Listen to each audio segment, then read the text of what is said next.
Assalamualaikum warahmatullahi wabarakatuh. Kami dari kelompok 3 yang beranggotakan saya Gempita Aulia Friza dengan NIM 23 12 90 27. Saya Dinda Safitri dengan NIM 23 12 91 49. Saya Okveni Novia dengan NIM 23 12 93 61. Saya Gepra Konyafaza dengan NIM 23 12 90 28. Baiklah, di sini kami akan mempresentasikan materi mengenai menulis permulaan, di mana ini merupakan tugas dari mata kuliah pembelajaran bahasa Indonesia SD dengan dosen pengampu Bapak Dr. Chandra MPD. Baiklah, di sini saya akan menjelaskan materi mengenai hakikat pembelajaran menulis permulaan. Yang pertama adalah hakikat menulis permulaan. Subandi dalam Marhan tahun 2018 halaman 166 berpendapat bahwa menulis adalah kemampuan berbahasa yang digunakan untuk menyampaikan suatu ide atau gagasan yang ada di kepala dengan bahasa tulis yang terstruktur sedemikian rupa sehingga dapat dibaca dengan baik dan dapat dipahami orang lain. Menulis permulaan merupakan tahap awal dalam pembelajaran menulis yang mengajarkan anak untuk mengenal, memahami, dan membentuk huruf suatu kata dengan baik dan benar. Pada tahap ini, anak dilatih untuk mengembangkan keterampilan motorik halus yang berkaitan dengan gerakan tangan dalam menulis. Menurut Abdurrahman tahun 2003, menulis permulaan merupakan proses pengenalan sistem simbol tertulis yang membantu anak menuangkan pikiran dan ide mereka secara sistematis dalam bentuk tulisan. Jadi, menulis permulaan adalah proses menulis gagasan, pikiran, dan perasaan dalam bentuk tulisan, dimulai dengan mengidentifikasi huruf dan kemudian menggabungkan huruf-huruf menjadi suku kata, kata, dan kalimat. Selanjutnya adalah tujuan dari keterampilan menulis permulaan. Menurut Iskandar Rashid dan Sunandar dalam Yukin dan kawan-kawan tahun 2018 terdapat 3 tujuan. Yang pertama, mengembangkan dan menumbuhkan kemampuan peserta didik untuk memahami dan menerapkan metode atau cara menulis yang baik dan benar. Yang kedua, melatih dan memupuk keterampilan peserta didik mengenal dan menulis huruf sebagai lambang bunyi, dan yang terakhir adalah mempersiapkan dan mengembangkan keterampilan peserta didik agar dapat mengubah suatu tulisan menjadi sebuah bunyi atau suara dan berlatih menulis bunyi atau suara yang didengar. Terdapat beberapa faktor yang mempengaruhi keterampilan menulis permulaan. Menurut Lerner dalam Asjari dan Siti tahun 2011 terdapat beberapa faktor. Yang pertama adalah motorik, yang kedua adalah perilaku, yang ketiga adalah persepsi, dan yang terakhir adalah memori. Sekianlah penyampaian materi dari saya. Untuk materi selanjutnya akan dijelaskan oleh Dinda Safitri. Kepada Dinda Safitri dipersilakan.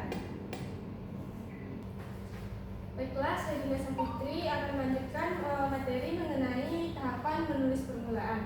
Ada 3 tahapan menulis permulaan, yaitu yang pertama tahap persiapan, yang kedua tahap membangun keterampilan menulis dasar, dan yang ketiga tahap pengembangan keterampilan menulis. Ada 2 kemampuan yang diperlukan anak untuk menulis, yaitu kemampuan meniru bentuk dan kemampuan menggerakkan alat tulis. Adapun tahapan menulis menurut Sulzi dalam Moros membaginya ke dalam 6 tahapan, yaitu tahapan pertama menulis melalui gambar. Anak menggambar untuk mewakili tulisan atau writing via drawing. Anak yang menulis melalui menggambar dapat membaca gambar sebagai tulisannya, sebagai alat komunikasi dan memiliki pesan. Tahap kedua yaitu menulis dengan mencoret-coret atau writing via scribbling. Anak meniru orang dewasa untuk menggerakkan pensil ketika sedang menulis. Coretan yang dibuat anak mengandung tulisan baginya. Tahapan yang ketiga yaitu menulis sambil membuat bentuk-bentuk seperti huruf, writing via making letter like form. Pada tahap ini anak membuat bentuk-bentuk yang diibaratkan sebagai huruf bagi anak. Kegiatan menulis sudah dilakukan dari kiri ke kanan. Tahapan yang keempat yaitu menulis dengan menghasilkan huruf-huruf atau writing via reproducing learned unit of letters thing. Anak pada tahap ini sudah menggunakan huruf-huruf yang dikenal untuk menulis Kadang anak juga menulis huruf-huruf yang dikenal secara acak untuk mewakili tulisannya. Tahapan yang kelima yaitu menulis sesuai dengan pengucapan atau writing via invented spelling. Pada tahap ini anak menciptakan ejaannya sendiri sesuai dengan pengucapan tanpa menyadari ejaan penulisannya yang sebenarnya. Kadang ada beberapa huruf yang hilang atau tulisan yang bertumpuk. Tahapan yang terakhir yaitu tahap menulis lancar, writing via conventional spelling. Pada tahap ini anak telah mengeja secara benar dan dapat pada tahap ini anak telah dapat mengeja secara benar baik dari segi susunan maupun ejaannya. Mungkin sekian yang dapat saya sampaikan. Saya kembalikan kepada moderator.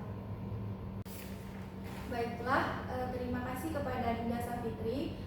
Untuk materi selanjutnya masih mengenai tahapan menulis permulaan akan dijelaskan oleh Okviani Novia. Kepada Via dipersilakan. Baiklah, saya Okviani Novia akan melanjutkan materi tentang tahapan menulis permulaan, yaitu menurut Brewer ada 4 tahapan dalam kemampuan menulis, yaitu tahapan mencoret atau membuat goresan, tahapan pengulangan linear, tahapan menulis random, dan tahapan menulis nama. Pengembangan kemampuan menulis dapat dilakukan dengan memberi kesempatan pada anak untuk mencoret-coret, menggambarkan bebas, menulis ekspresif, hasil dari gambar, meniru tulisan-tulisan yang ada di sekitarnya, menulis di pasir, bermain dengan melibatkan motorik halus seperti membentuk, menggunting, menempel, mencoret, dan lain sebagainya. Sejalan dengan tahapan-tahapan menulis yang perlu diperhatikan, terdapat pula pada prinsip-prinsip dalam menumbuhkan menulis permulaan pada anak. Menurut Diknas, terdapat prinsip-prinsip yang perlu diperhatikan dalam menulis permulaan pada anak usia dini, yaitu yang pertama ada prinsip penggunaan tanda atau simbol. Pada prinsip ini, Bunda memberikan kesempatan kepada anak untuk melatih kelenturan motorik halus otot-otot pada otot-otot jari tangan anak dengan berbagai macam kegiatan. Yang kedua ada prinsip pengulangan. Pada prinsip ini, guru memberikan pelatihan pengulangan menulis permulaan pada anak. Yang ketiga ada prinsip keluasan. Pada prinsip ini, guru memperkenalkan tulisan pertama pada anak berupa simbol yang anak ketahui serta membuat simbol itu sendiri yang dimaksud yakni huruf. Yang keempat ada prinsip pengungkapan. Pada prinsip ini memberikan kesempatan pada anak untuk mengungkapkan pengalamannya berkaitan tulisan yang telah dibuatnya. Yang kelima ada prinsip mencontoh. Pada prinsip ini sebelum anak menulis dengan sendirinya, guru memberikan contoh tulisan atau kata yang dilakukannya secara berulang. Yang terakhir, prinsip penguatan. Pada prinsip ini, penguatan yang diberikan oleh guru kepada anak berupa penghargaan atau pujian terhadap hasil tulisan anak. Hal ini dilakukan agar anak semangat dalam belajar menulis permulaan. Sekian materi dari saya kembalikan kepada moderator. Baik, terima kasih kepada Via yang telah menjelaskan materi. Selanjutnya materi mengenai menulis tegak bersambung akan dijelaskan oleh Jevira Kurnia Faza. Kepada Jevira dipersilakan. Baiklah, di sini saya akan membacakan materi mengenai menulis tegak bersambung, yang dimana yaitu menulis tegak bersambung yaitu kegiatan yang menghasilkan huruf yang saling bersambung yang dilakukan tanpa mengangkat alat tulis. Kegiatan menulis tegak bersambung merupakan satu kegiatan yang membutuhkan kesabaran dan ketelitian. Hal ini bermanfaat terhadap perkembangan otak siswa, khususnya siswa kelas awal. Yang selanjutnya itu ada manfaat menulis tegak bersambung. Menurut Wang Mubak, manfaat menulis tegak bersambung yaitu yang pertama ada merangsang kerja otak untuk lebih kreatif. Selanjutnya yaitu menulis lebih cepat, menghasilkan tulisan yang lebih indah dan rapi, mengasah karya seni yang dimiliki siswa.